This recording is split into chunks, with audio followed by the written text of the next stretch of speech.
शोभा निधि शरण जी बरसाना से। महाराज जी दंडवत प्रणाम। महाराज जी, एक संसारिक पिता अपनी भौतिक संपत्ति अपने उत्तराधिकारी को सौंपता है, किंतु एक सदगुरुदेव अपनी भागवतिक संपत्ति अपने शिष्य को किस आधार पर सौंपता है?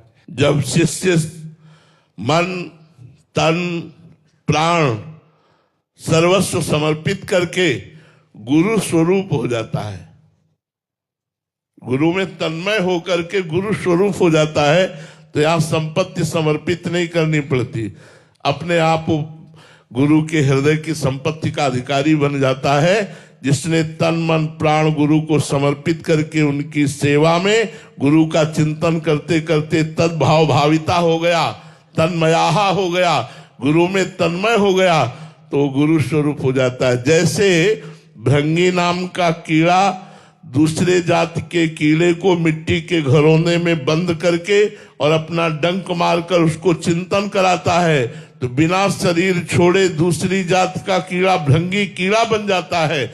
ऐसे ही जो तन मन प्राण समर्पित करके गुरु वचनों का पालन करता है, वो बिना शरीर छोड़े गुरु स्वरूप हो जाता है। जो गुरु के हृदय की स्थिति वही शिष्य के हृदय में आ जाती है, पर तन मन प्राण सर्वस्व समर्पित होना चाहिए। अगर समर्पित नहीं है तो फिर वो रंग नहीं आएगा। ये कोई लौकिक संपत्ति नहीं है, गुरु देना भी चाहे तो नहीं दे पाएगा, वो तभी दे पाएगा जब उसका अहंकार समर्पित हो चुका है। तन मन प्राण धन सर्वस्व सर्वस्व समर्पित, तभी बात बनती है। गुरु के चरणों में अपार प्रेम हो जाए।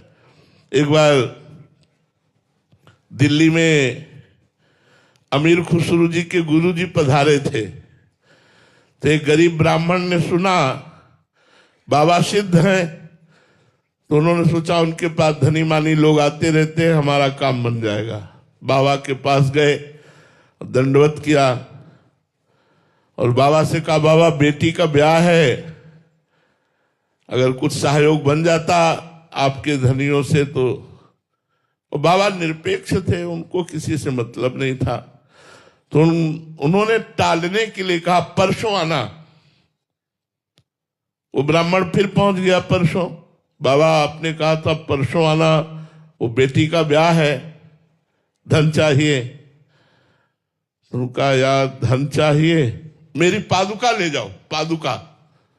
अब लकड़ी की पादुका, कोई सोने की पादुका थोड़ी थी बाबा के पास, लकड़ी की पादुका थी। अब वो ब्राह्मण श्रद्धा तो रखता था संतों के ऊपर, पर उसको एक अरुचि सी हुई कि मैं पादुका लेकर क्या करूं, मुझे तो धन चाहिए।